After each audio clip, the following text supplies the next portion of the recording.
right, we're going to go ahead and get started. I know people in the back are still going in line to go ahead and get their buffet.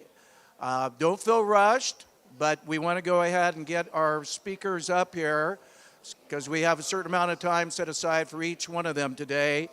And again, still leave time for questions and answers at the end. So first of all, I hope everybody had an amazing and enjoyable Memorial Day holiday. Let me know, raise your hand if you did a barbecue. All right, I want to know how many went out with hamburgers and how many went out with hot dogs. Who did the hamburgers? Who did the hot dogs? All right, you did both. Good for you. All right, I love a lot of cheese on my burger with all the other trimmings. Well, today we are honored to have a special group of people representing the Homeless Solutions Coalition of Clackamas County. We've got a lot of PowerPoint slides that they're going to be presenting to you. You're going to see some updated illustrations and renderings of what the Resource Center is going to look like in the former Miles Fiberglass building, which isn't too far from here. I'm sure many of you have driven by it before. My good friend and owner of the Abernathy Center and one of our Oregon City Business Alliance board members, Dan Fowler, is going to be thanking our sponsors, so I'll save that for him. And he'll be doing the introductions of each one of the speakers as well.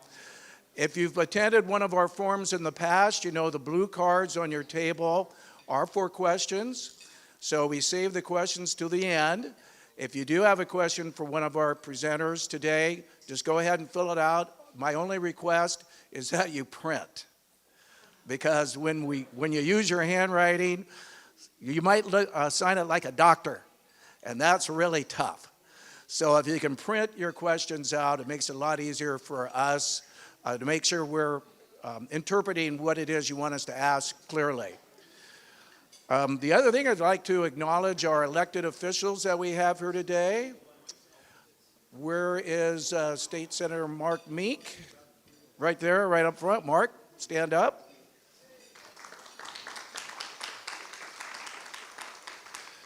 Tessa Donnell with Clackamas River Water. Did I pronounce that correctly this time, Tessa? Okay, thank you. I've been practicing. You better or else. We'll double their dues. All right, let's see. Chris Hawes with the Clackamas County Fire District. There you go. And is Rebecca Stavenord with the City of Milwaukee Council. Is she here? Over here. Okay, perfect.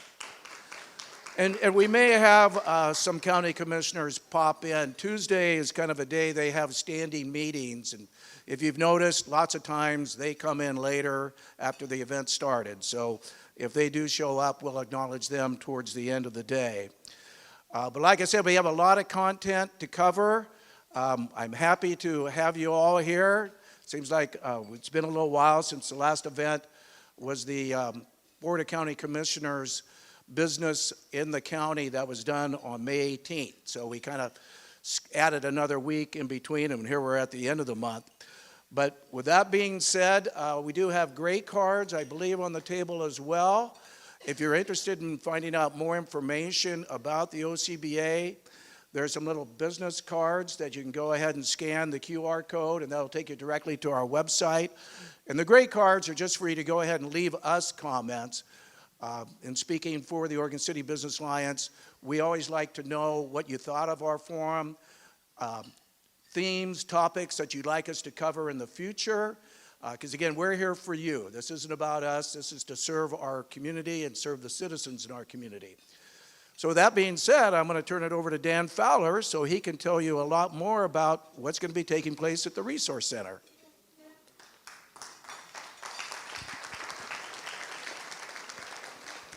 Thank you, Kent. So, well, I'm going to let a lot of other people do talking today about what's happening there, but I have a few things to mention before we get started. there's a lot of things at the table, as Kent mentioned a couple of cards already, and the blue cards he mentioned are for the questions that you might have that we can have our panel answer at the end. But we have a couple other cards, and this yellow card, if you see or know of situations that are in our community that relate to the homeless, we really want, because we don't know everything and we don't see everything, and we would like to know what you see and what you think. And so this is something that to help us work together as a community and to do the best job we can. So if you have a homeless issue that you think needs to be addressed or looked at, please write it down. And if you think or have an idea of a solution, write that down too. We don't know everything. So this really can be a helpful thing for us to learn from you as to what you still see as issues that need addressed in our community. The second larger blue sheet is if you would like to stay in touch with us and us in touch with you. So give us your name, address, email. If you're not on our contact list already, give us that. We have upcoming newsletters and things that are coming out, an announcement of programs and issues that we're going to be having around the community. So let's just keep the community dialogue in a high level. So today, do we have the clicker? Who's got the clicker? Who's got the clicker? Oh, here it is. I see it. Okay. All right. Now, let's see if I can get the right clicker. Okay. So today, we're going to be one of the Homeless Solution Coalition of Clackamas County helped sponsor this event. But the real person that we want to recognize that helped sponsor the event is Lithia Subaru. Lithia Subaru and their general manager here, he's going to come up and talk to us about some exciting things that are happening at their location. But between a project that they have and the project that we're doing, there's going to be about a $40 to $50 million worth of work going on in these two blocks, which is just from an economic standpoint a pretty good thing for our city. But the moment I met Ira Jones, he was on board.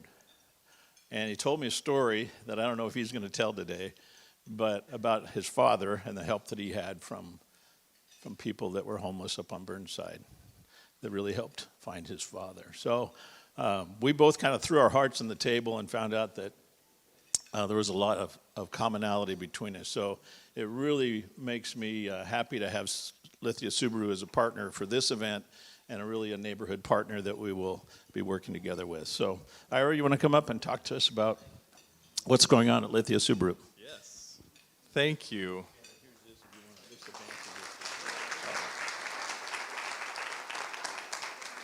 Hi there, this is my first Oregon City Business Alliance luncheon. My name's Ira Jones, and I am the general manager over at Lithia Subaru of Oregon City. So first of all, thank you for giving us the opportunity to be part of this and sponsor the lunch. And we really are proud to be part of Oregon City. I know we are Lithia Motors, which is a really big publicly held company, but we take a lot of pride in employing a lot of people in Oregon City and being ingrained in the community here. We do a lot of things outside of the dealership to help support the local community, including our partnership with Dan Fowler.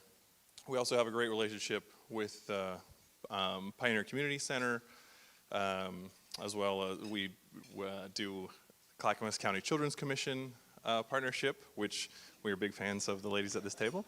And as you can see from this picture, we do have a big project slated. I think anybody that's visited Oregon City Subaru knows that it's overdue for an overhaul. And originally we were going to try to remodel it, but it's been brought to our attention by Subaru that it's just a little too long in the tooth. So as you can see here, this is the rendering of the new building that we're very, very excited to bring to Oregon City. It's going to essentially double our capacity in the shop, as well as double our square footage for our showroom and customer service lounge. And really, it's all about, for Subaru and for Lithia, it's all about the customer experience.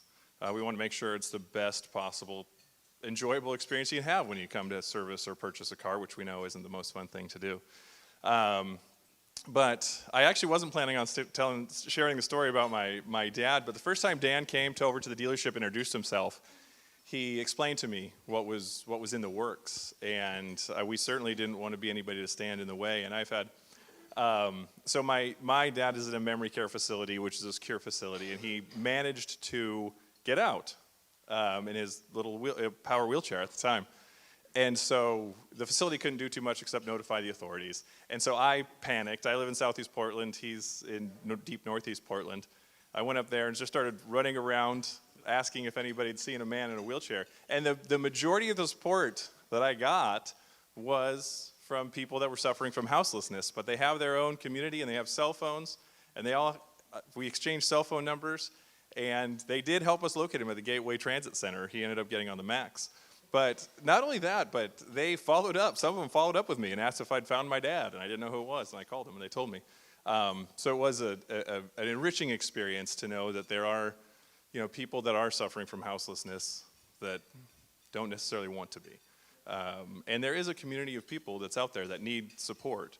I think the project that's slated right next door to us is going to be a great resource, and it'll help, give people the hand that they need.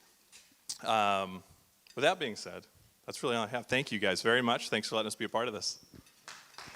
Perfect. Thanks, Ira. Okay. So a little bit about today. We're going to update you on the Resource Center, and we're going to talk about the vision of the tenants. We have a few more tenants that we'll be announcing today. And our architect is here, Keane from Bearing Architecture, and he's going to talk about the building. So you're going to see some kind of fresh, new ideas. I always preface it by saying it's still a work in process, but you're going to get a sneak peek. I'd rather kind of bring the community along with us than surprise you at the end. I mean, and we want that feedback. So. And then we'll be having a discussion with Adam and Sarah on the exciting things that are going on in Clackamas County. And then Tony Konkol, our city manager, will be talking about a partnership and things that the city's doing. So but the announcement we want to make is we're excited to announce the name of our resource center that you'll be hearing about today. Our board looked at several names to capture the essence of what we're doing and what it really would mean for our community. The one word that described so much about what we're doing and why we're doing it is the word care. So we voted, we had several iterations, and we decided that the new facility was going to be called Caring Place. So from this moment on, our description of this resource center will be a caring place. With homelessness continuing to be a pressing issue in our community, Caring Place will serve as a hub of support and assistance, offering comprehensive services and providing space for diverse service providers to easily collaborate while working together efficiently. Our vision for the Caring Place is to create a welcoming and inclusive environment where every individual feels valued and supported on their journey towards stability and self-sufficiency. Through collaborative partnerships and community engagement, we're confident that the Caring Place will make a meaningful difference in the lives of who we serve. So that's the Caring Place. So it gives me pleasure now to introduce John Duke.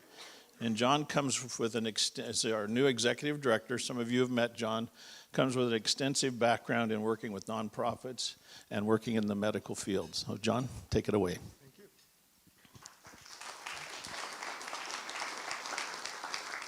Do you have the clicker? Thank you. I'll just go back to this for now. Hi, I'm John Duke. I'm the executive director. Hi, I'm John Duke. I'm the executive director of the Homeless Solutions Coalition of Clackamas County. Our mission is to prevent homelessness and make it rare, brief, and non-recurring.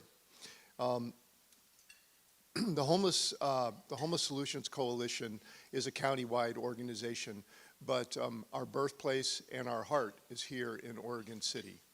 And the caring place, our largest intervention that we've undertaken is designed to bring together the supports and the resources that are already here in Oregon City to address homelessness, a problem that also is already here in Oregon City.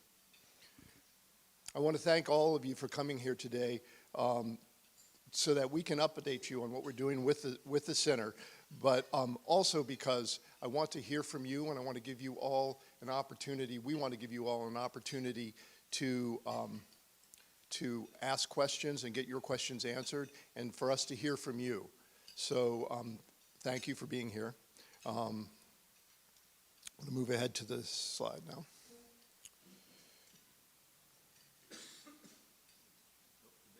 There we go. All right. So these are some of the things that we were thinking of in the design of the building. These are some of the advantages or some of the strategies that we were using in selecting the core tenants that would be in the building, and in envisioning how we can coordinate and have them work together to a better outcome. So you can just see some of the core principles of what we're talking about. I'm going to move on here and talk about the core tenants themselves. So these are the 3 core tenants that we currently have committed to the organization. They were in the vision in building this. They're probably pretty well known to you. We're pretty excited to have them. So the Father's Heart is providing a homeless day shelter right now, right in this community, in a building that is overcrowded and cramped. If you've seen it up there on John Adams and what is that, 12th? Yeah, you can see that it is a cramped and well-utilized facility. So Father's Heart will be moving their operations down into our new facility, and that will provide better space in a better location. Currently, it's a little close to residential areas, and this will be a better location, and the facility will be much better.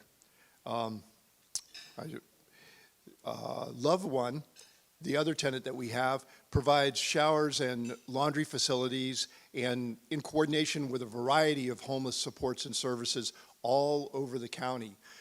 They will be providing those services at the Caring Place also, but in addition to that, they will have the Caring Place as a home base from which their trucks, their showers, their other facilities can move out throughout the rest of the county.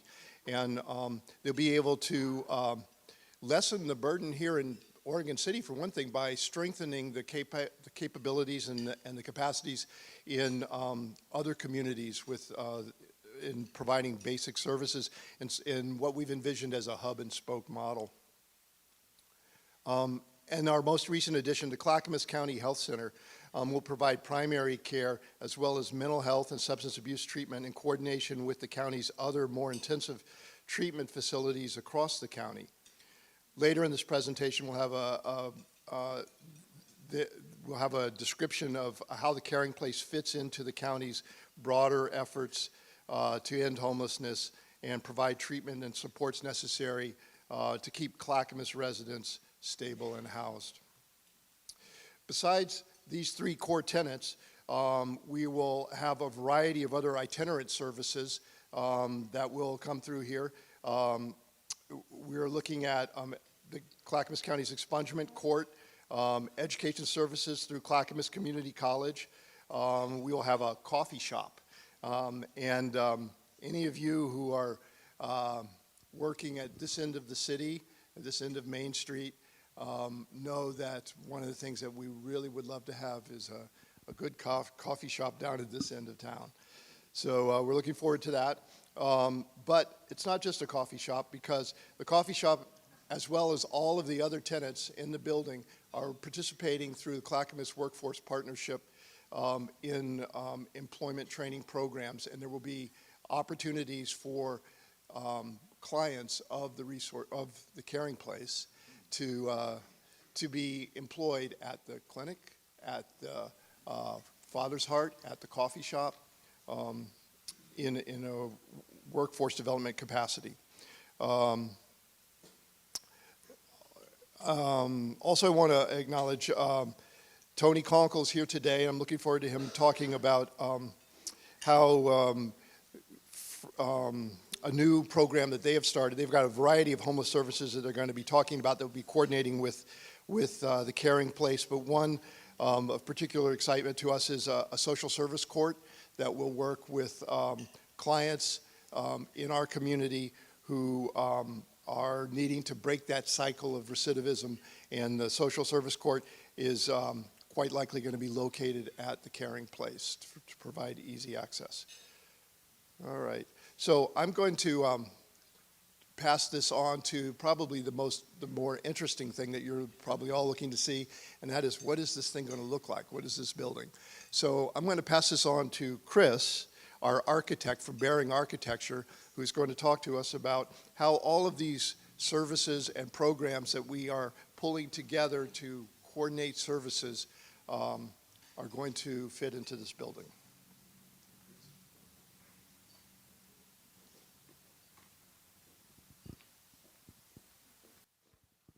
All right, thank you, John. My name is Chris Keane. My firm is called Bearing Architecture. We do a lot of work around Oregon with nonprofits and municipalities. We've had the pleasure of working with the Homeless Solutions Coalition for almost a couple of years now, kind of in the early stages of imagining this facility.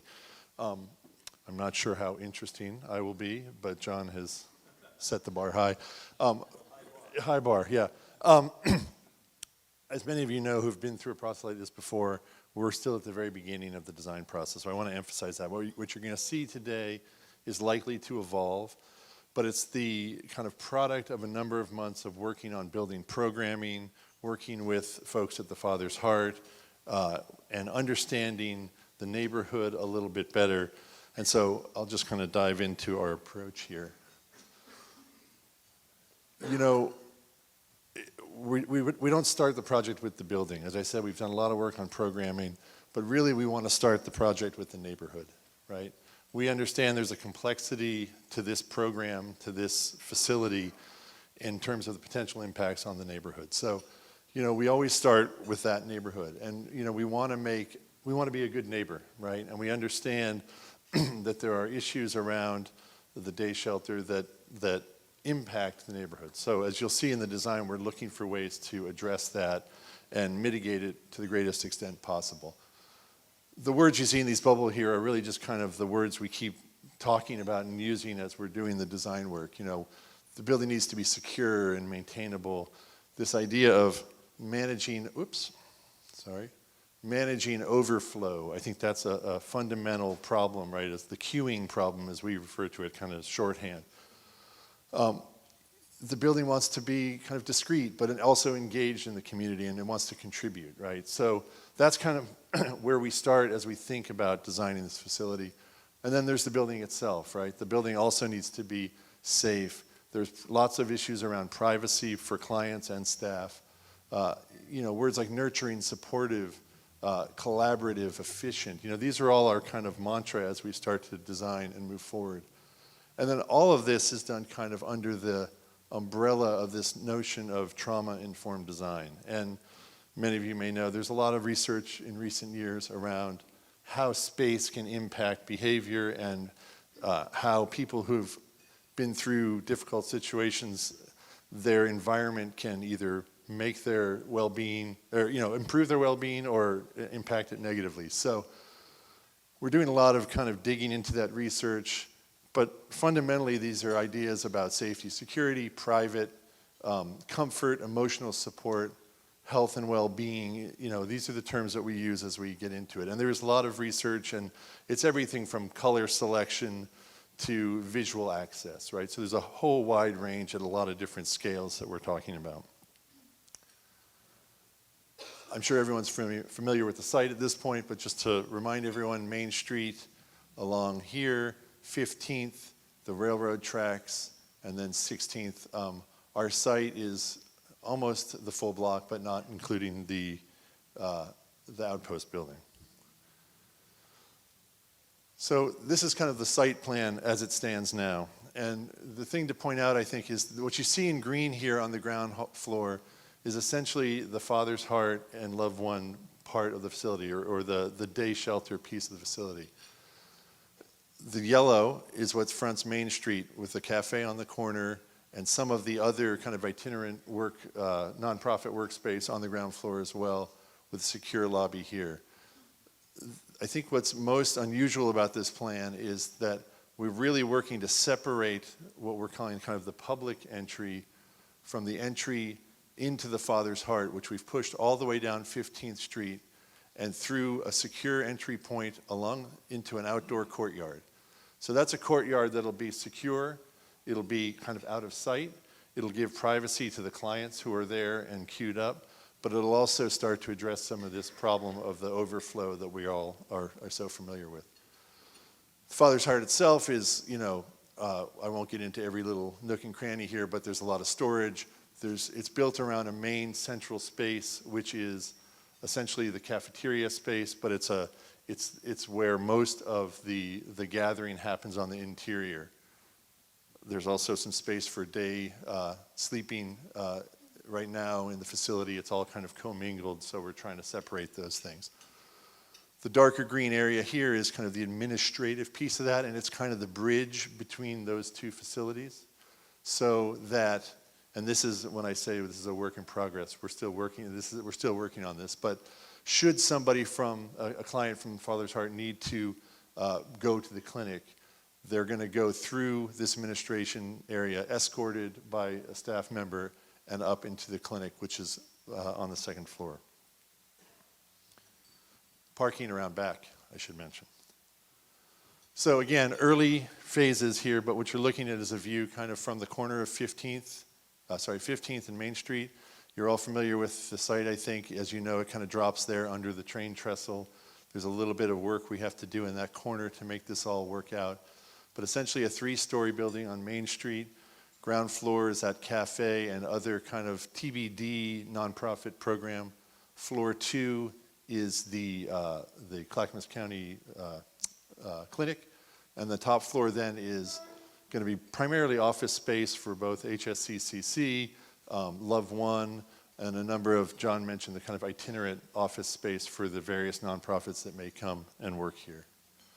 What you see down this end is that kind of entry sequence into the courtyard for the Father's Heart. So we're taking people kind of away from Main Street, down here through a secure gate. That gate may be able to be open earlier than the facility is open. So again, we get people in there, even if the Father's Heart facility isn't quite open yet. And then the view from 15th up in the air. But we're trying to make a very kind of discreet and private elevation along 15th Street. People that are in the facility don't really want to be on display, and we don't want to be looking into that. So there's a lot of kind of thought going into how do we bring daylight into that space to make it a we're trying to, going back to the trauma-informed design stuff, we don't want an institutional space. We want a space that feels more like a home space than an institutional space. So daylight is a huge piece of that.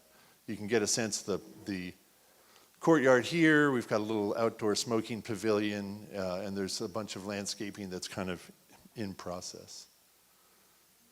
Early view of that interior main space that I'm talking about. It's essentially a bit large cafeteria, off of which, off the page here, there's a lot of kitchen services, things like that. On the other side are a number of small office spaces that are for having a private conversation with a client.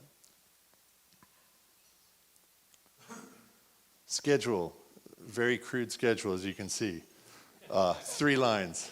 The real one has a lot more lines in it, but basically we're looking at this year to finish the design work and get ourselves in for permits, demolish the existing building.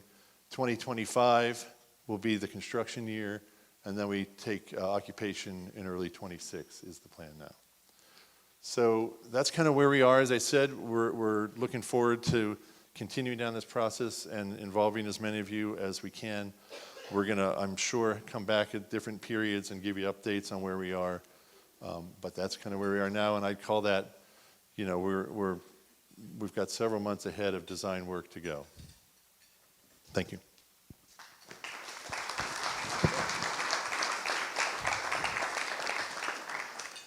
Well, if those pictures didn't elicit a few questions, I'm not sure anything will. So get out your blue cards and write up some questions.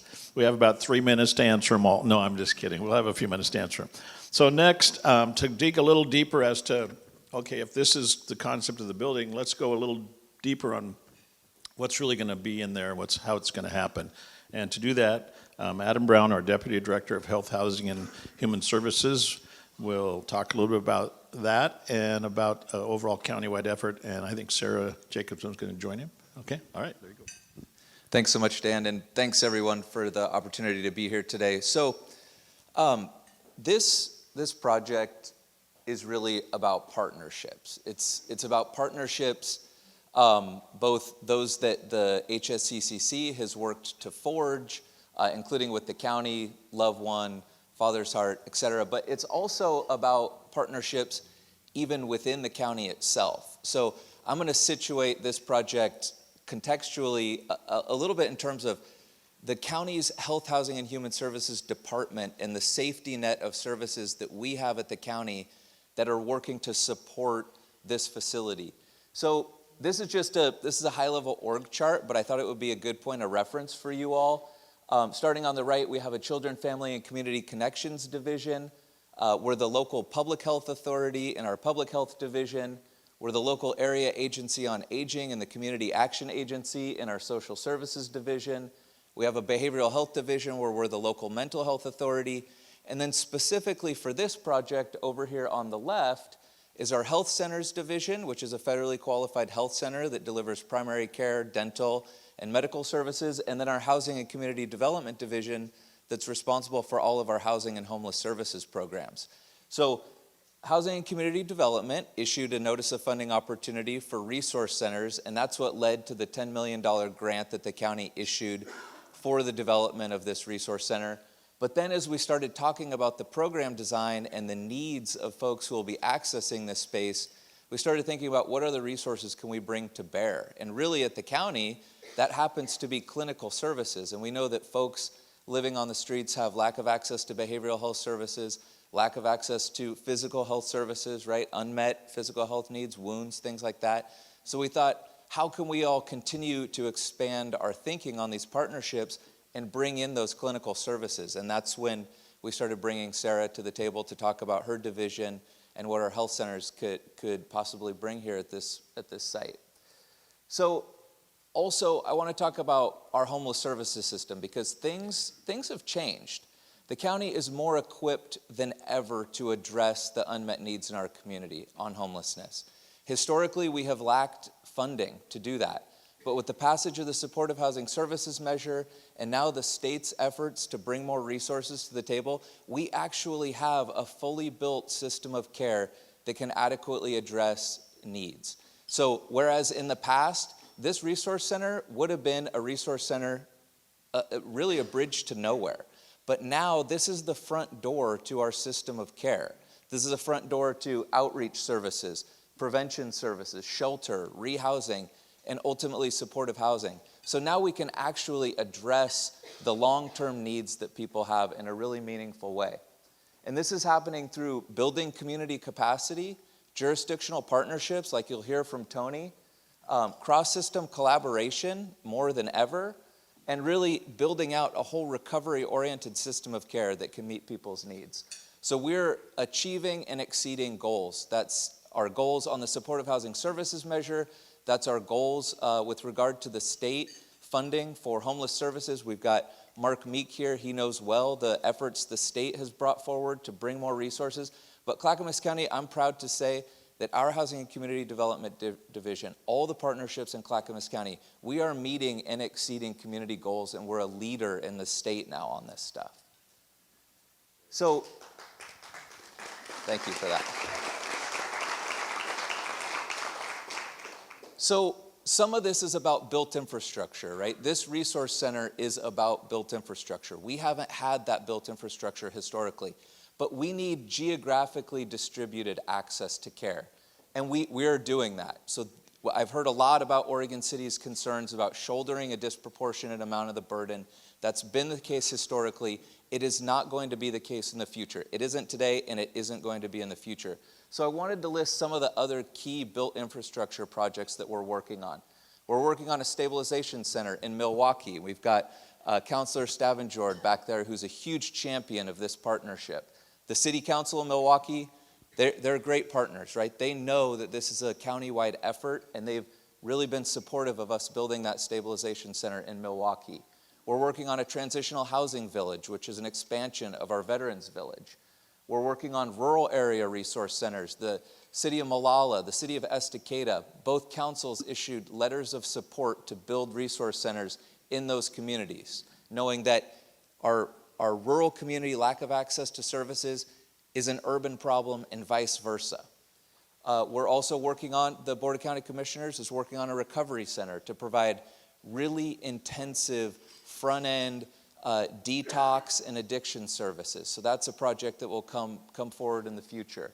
We're working on behavioral health housing. We're working on our housing authority is going through a whole repositioning process with its public housing portfolio, and the Board of County Commissioners approved us reserving 75 scattered site single-family homes for recovery-oriented infrastructure. This is another huge partnership opportunity because we're going to take supportive housing services funds and we're going to issue grants to community-based organizations to buy those properties from our housing authority and preserve their use for things like medical respite housing, recovery housing, etc. And then, of course, we have our resource center here in Oregon City, the Caring Place. So all of this really, it's so important that we contextualize this project in the county's broader recovery system of care that we're working to build. Because it is true that one city shouldering this site in the past, 2018, 2019, would have been really hard. And you would have had folks trying to access services there that we couldn't have connected them to longer term housing opportunities because we just didn't have the funding. But that's not the case now. And that's why the partnerships with, I see we've got, law enforcement back there, right? We've got our district attorney's office. We've got our city manager, Konkol.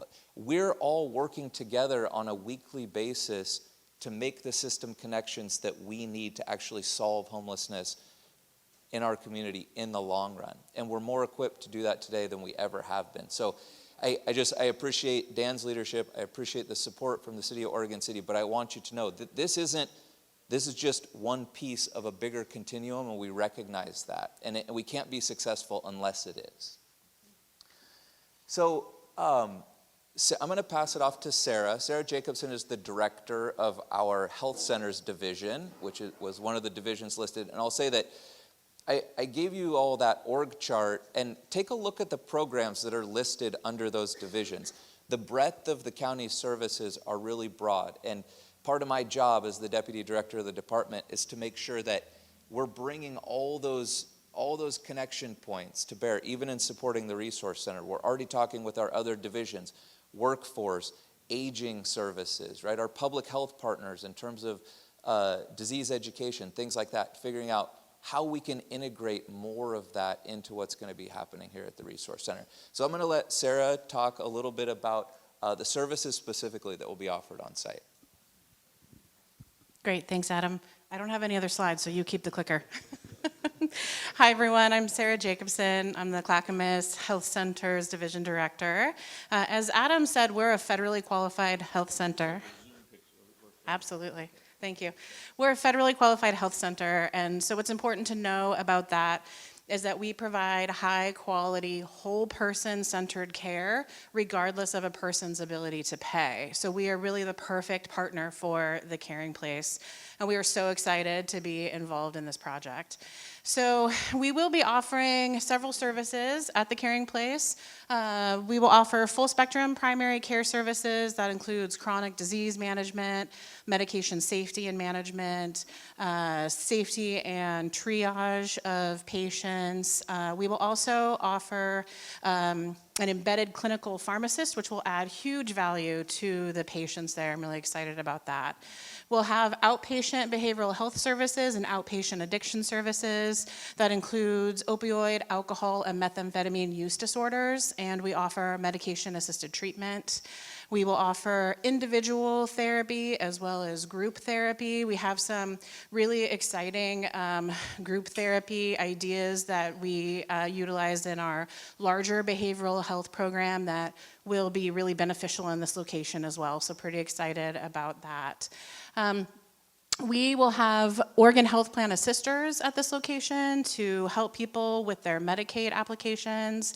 And we also plan to offer a full-service pharmacy, a contracted pharmacy at this location as well. So that'll be a great benefit to the community. I think most important on the slide is our integration with the clinical system at Clackamas Health Centers. So this clinic at the Caring Place will be an integrated part of our larger clinical system within the county and throughout the county. We'll be able to efficiently transfer care. We'll be able to offer care coordination. And as Adam was referring to, Clackamas Health Centers is a component in the recovery-oriented system of care. And so what's unique about us and our partnership here is our partnership with everybody else. We have established pathways to other services at the county, to the criminal justice system, and we are excited to be able to utilize those pathways for efficient care and really to wrap services around the whole person to provide the best possible outcomes. So we're really happy to be a part of this project. Thanks, Sarah. So, couple things about the health center. So, first of all, with the building of the courthouse, my department, Health, Housing, and Human Services, we lost our footprint for behavioral health services on the county campus. So, I don't know if you all have been up there and seen the courthouse these days, but we actually the county had to level a couple of buildings to make way for the courthouse. And two of those buildings were where we delivered behavioral health services. So those services, we bought a new site on Lake Road, just outside of Milwaukee, and we're working on restoring all of our behavioral health services on that site. But we lost our footprint for behavioral health services here in Oregon City. So having a clinic at the site restores that footprint and makes those services accessible again right here in this area. And then the other thing is that, in a lot of Dan's leadership on this, he's talked about how he wants to make the Caring Place a resource for the whole community. Well, that will happen with this health center because this health center serves all low-income households, not just those who may be dealing with homelessness in the moment or at risk of homelessness in the moment, but it's a federally qualified health center. Its job is to deliver Medicaid-based low-income health services. And so it won't just be homeless folks accessing those services at this site. That includes, the behavioral health, physical health, or the pharmacy. It becomes a resource for the whole community. So just to kind of conclude our remarks here, I just want to reinforce that this is a component of our recovery-oriented system of care. We have to be serving the whole person. We have established partnerships with our criminal justice partners included that Sarah referenced. There are existing partnerships between health centers and community corrections, the sheriff's office, to make sure that people post-incarceration folks are getting access to things like the behavioral health or addictions treatment that they need. So we have experience with that. It's going to help with transitions of care management to make sure that we're providing low barrier services and connecting folks to longer term services. It's part of our effort to improve our health and housing system integration. So there's even additional funding coming down the state. As far as its Medicaid program, submitted a waiver to HUD called the Section 1115 Demonstration Waiver, which makes housing supports a paid benefit of Medicaid. And so there's only going to be more resources coming available for short and long-term housing services paid by the healthcare system. And then connections to other county programs, which we've talked a lot about. So I want to make clear that this really is part of working together as a system. Okay. Well, I hope you're beginning to see a holistic approach that our board has really taken that we're not just interested in a shelter, although it's a fantastic effort that is done to the day shelter, but we're interested in really helping that whole person get back to being whole. You know, and so this integration and cooperation that you're hearing about today is really how that's going to happen. And that's how we end the crisis nature of homelessness. That's how it's going to happen. Okay, and another really good partner that we've had is with the city, and Tony Konkol is here to talk about, I think, some exciting things are going on that avenue. Thanks, Dan.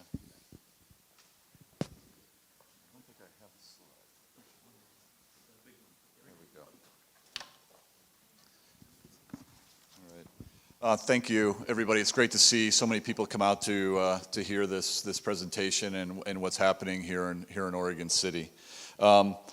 So I'm going to talk a little bit about, and I got 5 minutes, so I'm going to try and go quick here. I could talk for quite a long time about this subject and the things that are happening both in Oregon City and with our partners, our nonprofits, the county, other jurisdictions. It's amazing how far we've come over these years. But before I get started, I'm going to talk a little bit about a supported services community court. It's an Oregon City specialty court that will be running out of our municipal court. But I do need to acknowledge and thank Judge Lindgren in the back here. Can you raise your hand? Our municipal judge, as well as Chief Davis, Oregon City Police Chief. You know, while I'm up here presenting this, they've done the incredible amount of work and brought the details and the experiences and identifying, most importantly, the gaps that we have in the system and what we can do to fill those gaps. Many of you recall, I've been up here a lot talking about homelessness over the years. You know, we started with a homeless liaison officer. You know, and I think that while that was a great resource for our community, I think one of the best things that came out of that was this relationship with our nonprofits in our community.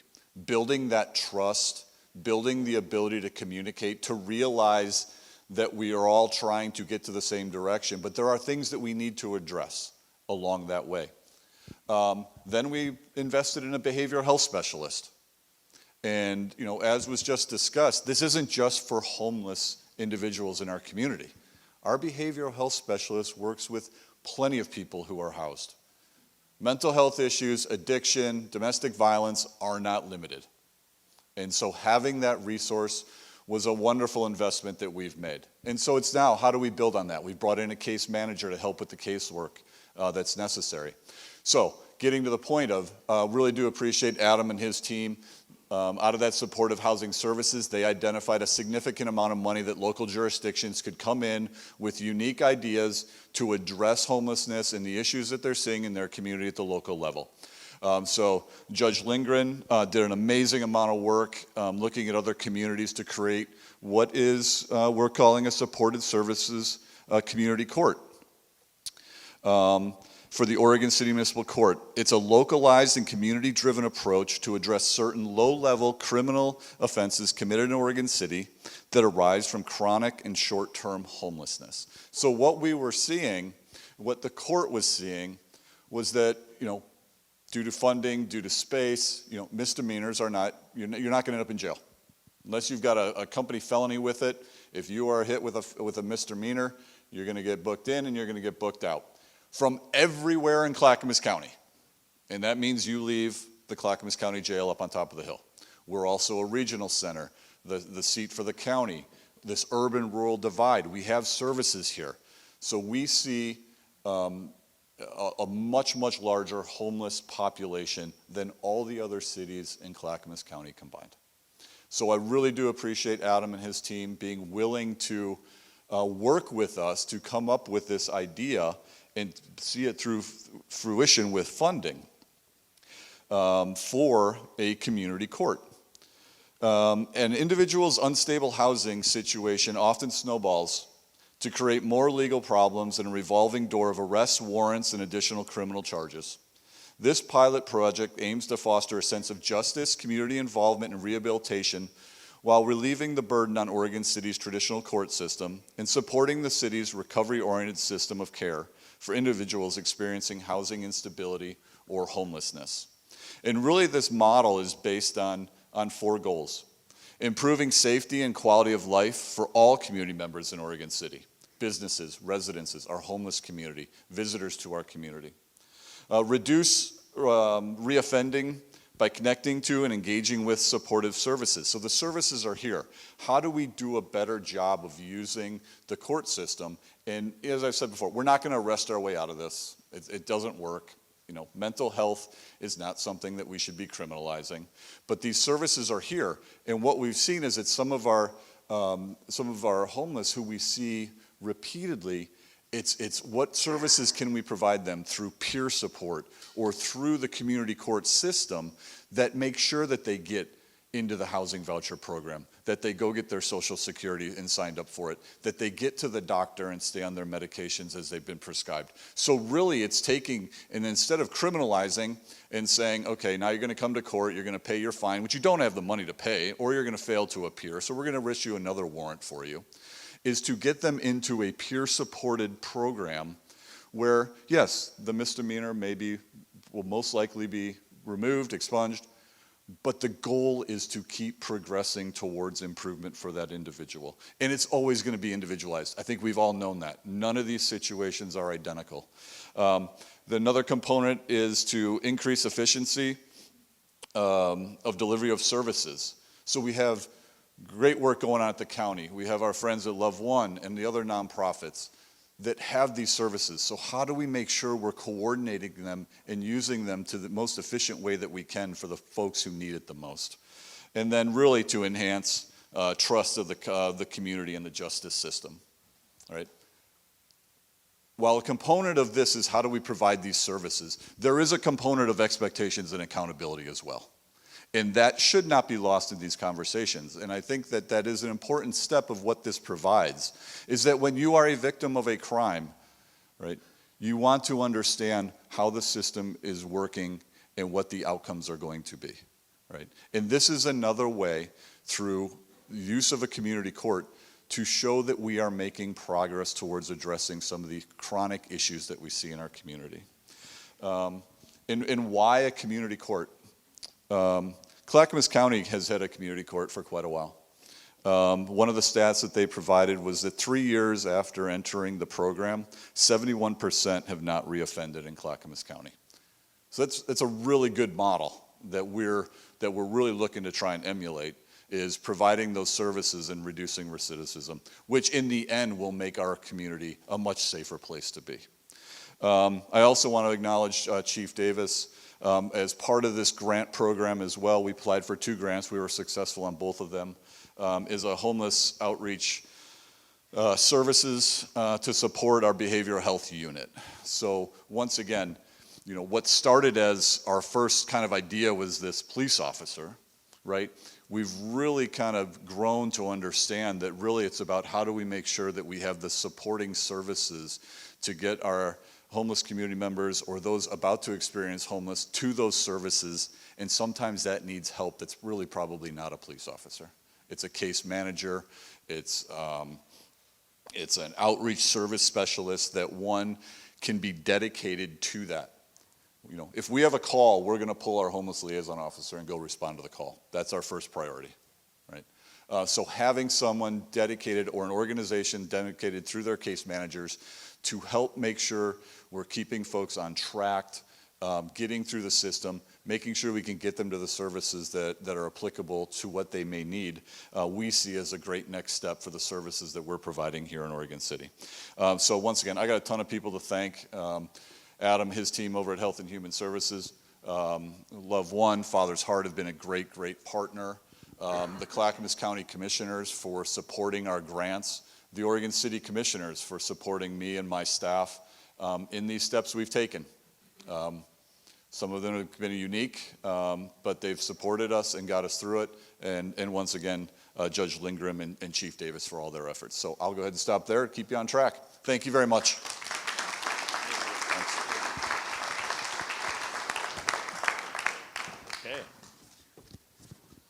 Okay, wow. I hope you're getting a feel for what's going on in our community, and it's pretty amazing. I'm going to ask the presenters, Ira, you can relax, but if you could come up to this table, and I think I'm going to have, if Bill, if you wouldn't mind joining us from the DA's office, and then maybe Brandy or Marty, I know there's some questions in here that you're going to be probably the one that's directed to. So I've got another microphone. I don't know if it's on. Could somebody want to come and turn this on? Or maybe, do you know how to turn that thing on? Okay, so we're going to do a little rapid fire because a lot of times we talk and we're not talking about what you want to know, and this is maybe what you really want to know about. So I'm going to do my best to get through these questions, and we'll just pass the mic down so we can go as quickly as possible. So in no particular order, I'm just going to take these and run with it. So the first question is, how are we coordinating with the free clinic at CCC? So up at Clackamas Community College, there is a free clinic. And I don't know if that's an Adam or a Sarah question, but they're a little different. Or John? Yeah, take it away. Oh, So Q&A. in our planning around the health center to have at the clinic, we did go up to meet with the health center at CCC. We have board members who are on the board of that health center. And that is a great health center for people that have absolutely no insurance. People without insurance can be seen at the Clackamas County FQHC also, but oftentimes folks prefer to be seen at a clinic that is a free clinic, particularly some folks that maybe have immigration issues often will prefer a free clinic. Students from the college might find the clinic to be more useful. So we will coordinate our services with them, but they won't be providing clinic services at our facility. That will be done by the counties. Do you have anything you want to say about that? Well, I'll just say that in general, we do program coordination with our Volunteers in Medicine partners, and we've been talking about even growing and expanding that. They have a new executive director. We've talked about building that relationship with all of our Clackamas County programs and looking for ways to partner. So that's just another layer and connection point within our system. Yeah. Okay. What plans are being made for the current Father's Heart facility? So you're assuming after they move out, what's going to happen there? That is a privately owned building. I know Marty and I have talked to the owner of that building. And there's, I'm not going to say anything I shouldn't, I don't think, but there's a provision of notice in that building so that we're giving the landlord plenty of notice so he's able to re-rent that building. So it's just not dropped on him. So there was a coordination in that effort. So if you've got ideas of use, I think, it's open to just being rented. Personally, I think it'd make a great daycare, but that's just my idea. But I don't know. Okay, is the community health care presence at the caring place new capacity or replaces and enhancing the existing Oregon City services? So is it new or enhancing, replacing? It's not replacing. I would say that it's a combination of new and enhancement. I think that we'll have more enhancement in the early stages, and as we really get underway and see how much capacity we need, then we'll be adding more new services as well. Okay, thank you. How will fire, safety, and emergency services needs be addressed? I don't know, Chris, in your efforts of design, you want to talk about fire and safety and? Sure. Well, to start with, there's a whole series of codes that we're following, and really the process that we're going to go through, now that we're kind of coalescing around an approach, what our team does is we start to meet with fire marshal, with the building officials, make sure that there's nothing that we're proposing that gives them any pause. So it's a combination of just following the rules that are on the books and, involving the different jurisdictions who are going to kind of review our plans along the way as well. So I think, we're not trying to do anything that's outside of what would ordinarily be allowed. I guess I'd say it that way. Yeah. Okay. What is the age range served by the caring place? Specifically, are youth being served? So we've talked a lot about that youth question. Do you want to talk, John? So most of the work that we're going to be doing is going to be an extension and a support of the work that's already going on at Father's Heart and Love One. So I'll let them speak specifically of how they deal with youth issues in general. Most of what we've designed is really kind of a homeless singles approach to it. Homeless youth have other needs, and then homeless families have other needs. I think there's probably a fair amount. I'll let Brandy talk about how they address homeless families because that's pretty common, and homeless youth. I'll pass this down to her.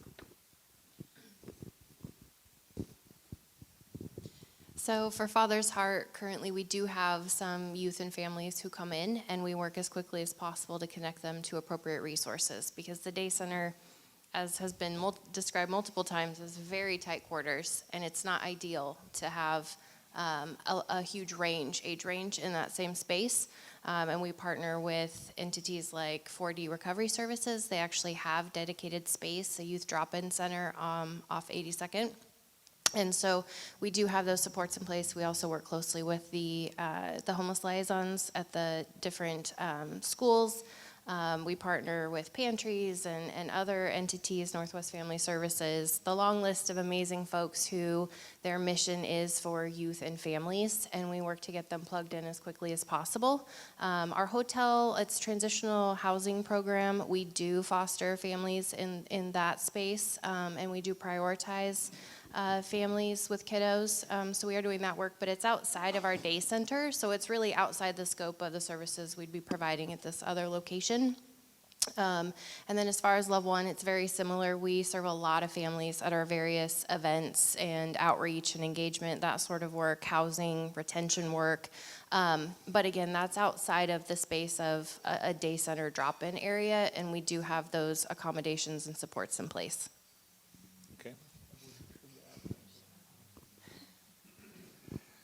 The one thing that we just overlooked, our newest tenant, the federally qualified health center, the county's clinic, serves the entire community. So that facility can serve birth to grave, all life cycles. Do you want to say anything about that? John is exactly right. Our clinic at the Caring Place will be open to the community. We have a larger integrated primary care and behavioral health clinic up the hill on the Red Soils campus, and we are looking probably to start off with this clinic being an extension of that in terms of primary care. And we will be, as Adam said earlier, adding in behavioral health services that are relocating to Milwaukee. And with the primary care and behavioral health, we do see the full spectrum of age ranges. We probably won't be serving groups and children and family programs within the Caring Place, but those services will be available to families as they need and as they come in. Okay. Next question. As a business owner, we are concerned about the safety issues to the surrounding neighborhoods with regards to the homeless living around the proposed center. So maybe we could talk about in general, I think having better coordinated services and all the relationship stuff we've been talking about is actually going to be helpful in moving that person into meeting the needs they have and hopefully into housing. If there is specifics of knowledge of people that are encamped or housing or living in a certain area, I think write that down. That's the kind of information, quite frankly, we want to know, because don't assume that everybody sees what you see, I think. So help us use your eyes, and then we can, direct that to the Father's Heart or Love One or the law enforcement. Yeah. Yeah, well, I'll just say, and I certainly want to hear from our service provider partners, but one of the things that we're most proud of in Clackamas County right now, and there's a couple of reasons for this. One is we're a really good size community and system for being manageable. It's an intimate system. We have really strong relationships, and we can pick up the phone and make a call. So one of the things I'm most proud of about our system right now is its responsiveness, and it's not uncommon. Maybe this happens once a week or so, or even at my level as a deputy director, someone will bring my attention to someone in the community. We pick up the phone, we make a call to our partners, and there's almost, I don't want to overpromise and that it's same day responsiveness, but oftentimes it really is. And then I get an email by the end of the day, hey, we addressed that issue. And so we're very, very responsive right now. We're getting people into hotels. We're connecting, not everyone wants to seek immediate shelter, okay? And then we try to problem solve with them. So I'll let our service partners talk more about that. So I would just acknowledge it's already happening. It's not going to be happening, That's right? right. We already see it. That's the reality. And the other reality is that we get calls all the time at the day center, or I get messages, and people are identifying locations, individuals that look like they're in help, they need help, or the impact on the community, the trash, the piles. I know we had someone last weekend for several days by 76, and we had a business owner reach out about that. And what I was able to share with them once we identified who that was, first thing I do is I call Stephanie at the day center, and she says, oh, it's so-and-so, I got a team, we're going right down there, we're going to address it. The other piece is sometimes that person is in a state that it's really hard to connect to services and move them from that position. Not an excuse, just the reality. So what we can expand upon is that person is very well connected with parole and probation. They're very well connected with our OC behavioral health specialist, Val.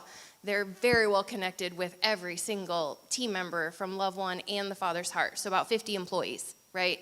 And all that to say, we bring together the hive mind, and it actually escalates often to, say, Helinda within the county, and we come up with a different plan. So there's a lot of conversation, communication, partnership already happening. So as Dan mentioned, Dan owns multiple businesses in this neighborhood. My office is actually in one of his buildings, and we text and call and send pictures all the time. I say, hey, I just saw a pile of stuff in the woods, by your office. I'll get that taken care of. He's like, great, I noticed that, or I didn't even see it, thank you. Or one of my tenants saw someone behind the building, can you send somebody out? Absolutely. So we're very proactive and realistic about how we address these things. Okay. I just want to add, the county campus isn't immune to this. Just this morning, 8 o'clock this morning, I got a call from someone at the county and said, hey, there's someone over at the DSB building, we call it. They're outside. What did I do? I reached out to our staff and I said, hey, let's go connect with this person, right? And we went and figured it out. So we're responsive. Yeah. So, and one of the big things that came out of a community meeting when we first started talking about the resource center, we held several community meetings in the chapel. The neighborhood was really wanting to talk about what was happening now, not what was going to happen later, right? Because it's now. And one of the biggest issues was safety security, right around the Father's Heart. And so we listened, and what did we do? Within a week, we were having meetings with Tony and with Adam and the chief of police at the time, and we pulled together this idea of creating more safety and security around this facility that will be extended to the new facility.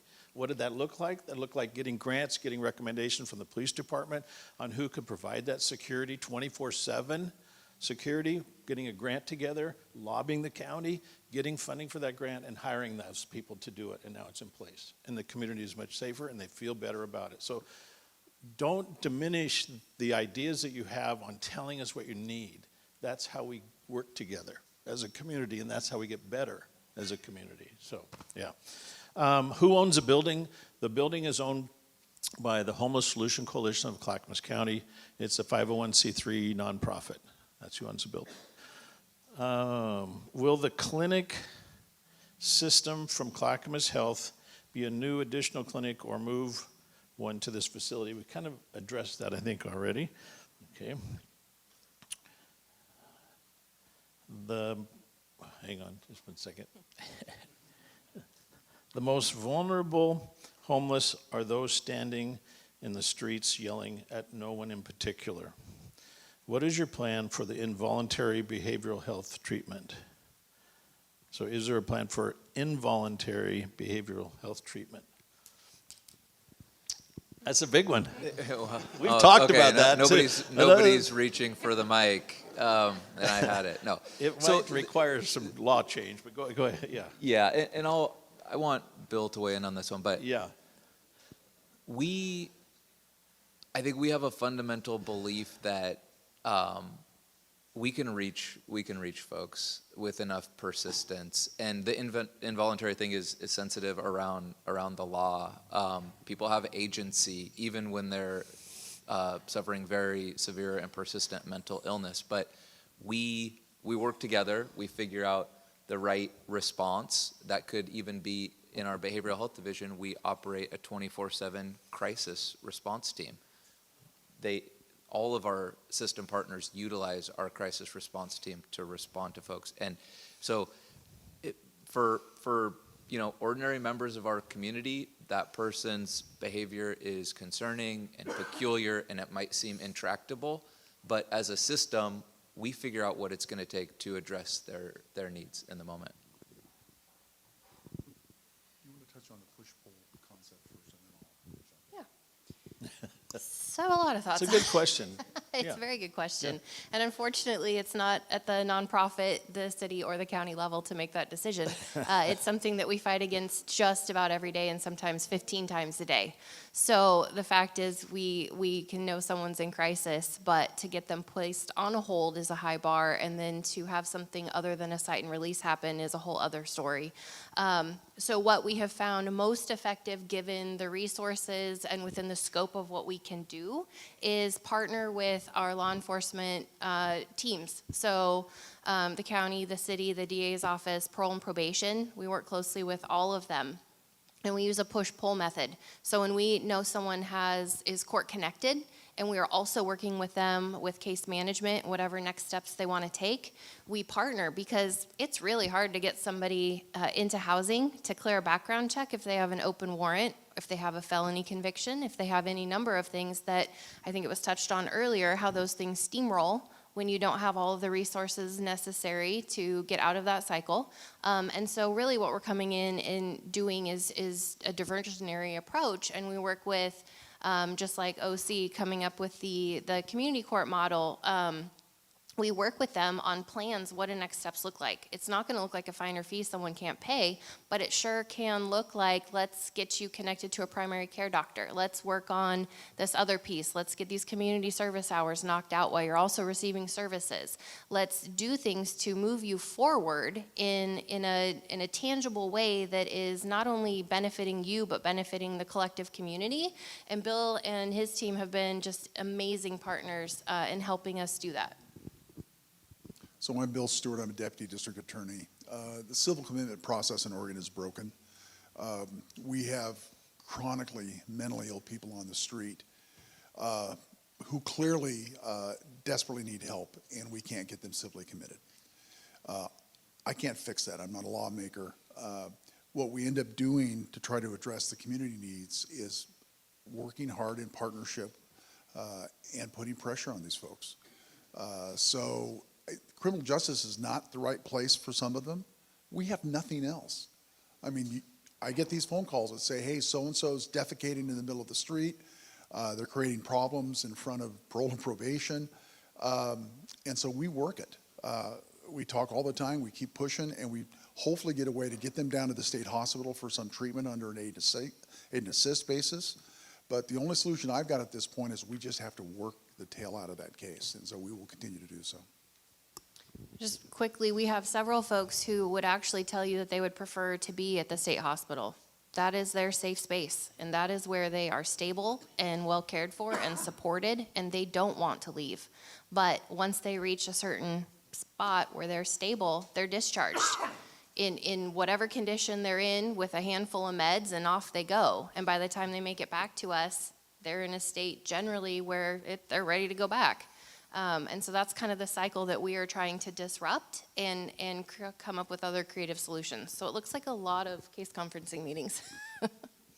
Okay, we have about 4 minutes, and I have about 10 questions. Okay, so we got to go quick. I'm going to just answer a couple of them really quick. Vocational training, yes. John mentioned in his presentation how workforce training, and we're integrating that into every single tenant that's there. So the coffee shop, we've talked to the potential tenant there.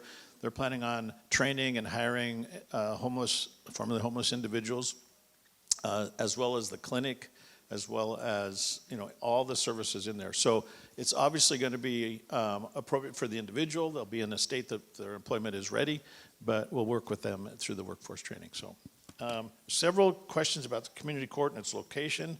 We're working with the city. We haven't definitively said it's coming down, but we're talking about, can it be located there or not? Should it be?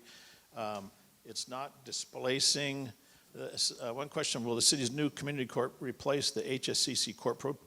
We don't have an HSCC court program. Clackamas County has a court program where they have community court at the county level. It's not replacing that. It will be at the city level, the city's municipal level. So it's an additional court service. And where we're located. There was one about funding community court. Will OC be a recipient of HB 4002 deflection funding for this court? If so, what treatment paths will be available? I'm not sure of that funding, but do you know? Okay, here we go. I'm not the guy to talk about funding, but I can talk about Okay. House Bill 4002 is recriminalizing small amounts of drug possession that Measure 110 took away. There's a process called deflection that each county is going to look at differently. What I will say is that what we're trying to develop is a system that will be effective September 1st that will partner with what the services that Tony talked about and give us a chance to work with the people who are already working with these folks as they come into the system on those new cases. Okay, there's a question about funding. How far along are we? We're about 60%. We estimate the cost to be about 20 million, maybe a little bit more, but we are sitting at about 60%, so 12 million and we have a pretty good plan. Actually, we're working on with several foundations that look really good. We're exploring ideas because of the clinical expansion of this might provide some extra funding. So we feel really good about where we are. So. Sorry, I'm trying to not have anyone go away with their question on that. Okay, some space for childcare. We have talked about, and early on, and we haven't solidified this partnership, but at one time we were talking to the YMCA about coming in and having help sponsor a childcare area so that there could be a place for parents with small children to leave their kiddos while they're training or going for work employment. So that is in our thought process. And also about community rooms, yes, the main level of the building, there's going to be some community space for community rooms, rotating folks to come in and use this space. So yes, on that. What do we do with a person who is unwilling to leave the area or accept services, even if it's not mental illness? What do we do with someone who just doesn't want to cooperate? We prosecute them for the crimes they commit. Yep. And we push, I'm the push, and my partner, the law enforcement is part of the push. And we try to, when we create a new case, we try to focus their path forward to get them off the street. Because that's how we improve public safety, how we improve quality of life, is get these folks off the street. And that's the partnership that we found that sometimes it takes more time than others. Okay, yeah, I agree with that. Okay, thank you. Oregon City has always been a leader in supporting individuals who are unsheltered and with their dedicated police force, and I totally agree. We've got a fabulous police force, and I hear it all the time from people, how their attitude and their approach is really good. How are other jurisdictions in Clackamas County doing? Have they followed Oregon City's lead? Brandy, you might speak. I know Milwaukee has followed that lead a lot, and any others that you or Bill or anybody associated with.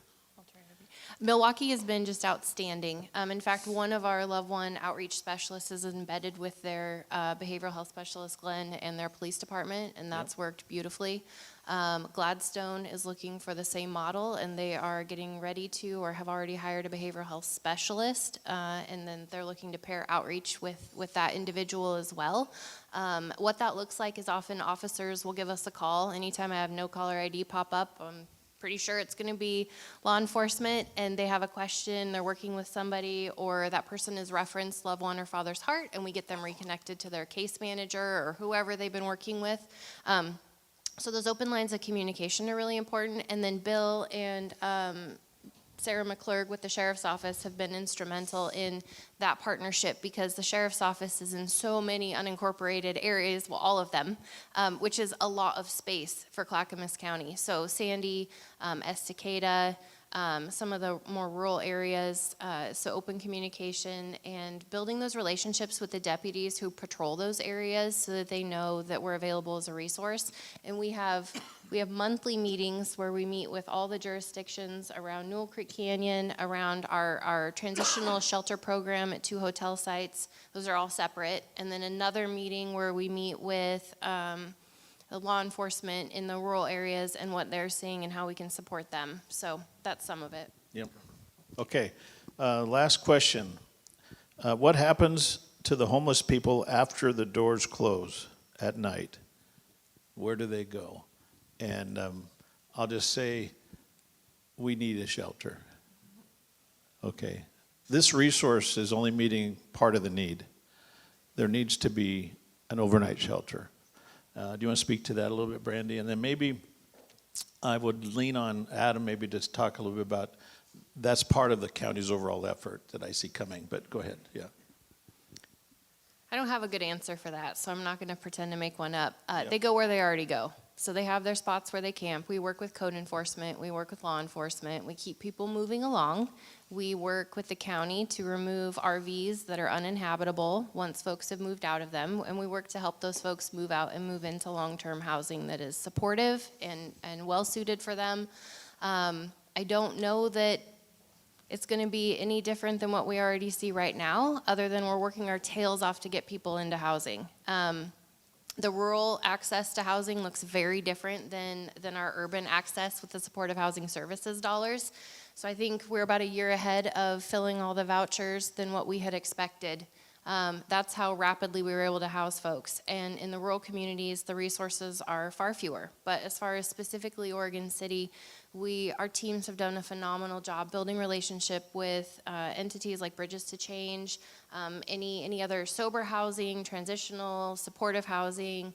What other options do folks have? Are they 65 and older? Can we get them into, or 55 and older for Tukwila, 65 and over for other options? We go through the entire housing first aid and housing diversion list and our mental checklist to help folks get in. So I guess my bottom line would be, let us know, because we want to connect with folks and get to those solutions. It's not a matter of just they need to go out the door and go away out of sight. It's we really, really want to solve that issue and have them have a place to go at the end of the day. 20% of the folks who come to Father's Heart every day, and that's about over 100 people every single day, 20% of those folks currently are housed. They're folks that we've housed in the last year or two, and they still come back for community. So that will be a portion of what's happening at the new building as well. Yep. Okay, you got a minute.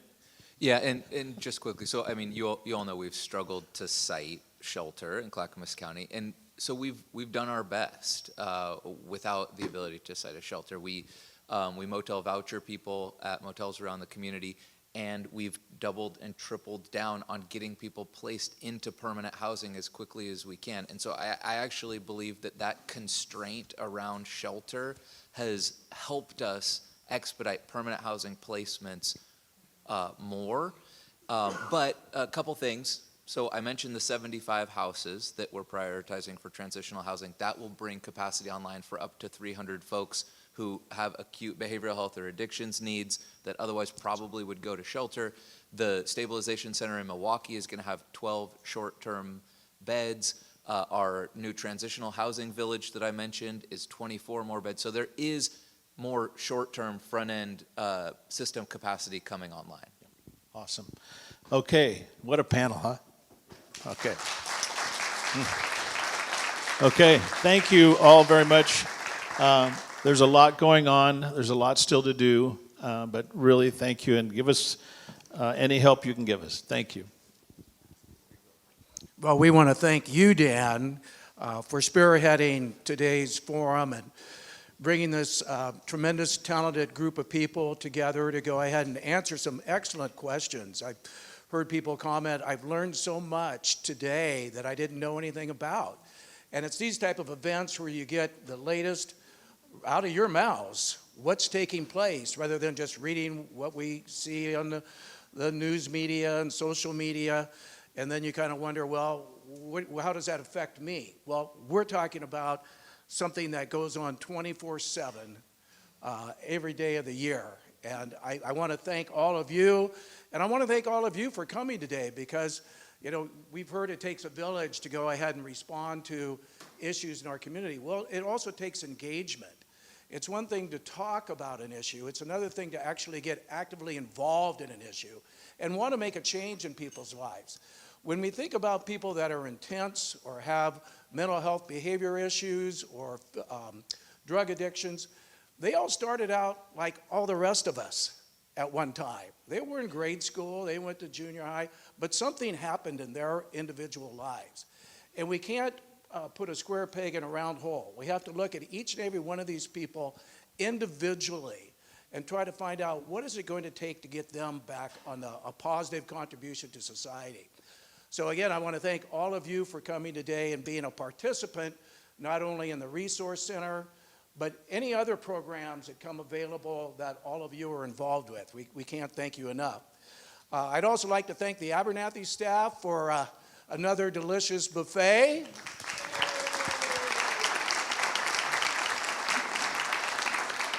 I'd also like to thank our sponsors again. I know Dan introduced them, but Subaru and the Homeless Coalition of Clackamas County, Solution Clackamas County, for helping to put all this together. Kind of give you a little teaser of what we have coming up over the next 2 months for our forum topics. Next month, we're going to touch on energy. Why is it costing so much to heat our homes these days? Why was our electric bill and our gas bill so expensive in January and February? Why does PG need another 7% increase next year when they just got an 18% this year? And a lot of people that are on fixed incomes, that's pretty hard to deal with. You only have so many dollars. But they're going to explain the need with these new data centers. You've probably heard about the CHIPS bill that went through. They're going to be manufacturing a lot of computer chips, and they need data centers, which are a big energy consumer, while at the same time BPA says they're going to have a 30% reduction in their ability to generate electricity over the next few years. So how do we merge those two? So again, we'll have representatives from PGE here, and then the following month in July, we're bringing in a panel discussion on why does it cost so much to buy a house? What is going on in the housing industry right now where we have a lack of supply, it takes forever to get a project approved, why are interest rates so high? How do we allow new people entering the housing market to actually get started? So I'm looking forward to both of those presentations. If you filled out a yellow card, go ahead and just leave it on the table, and we'll have someone come by and pick those up.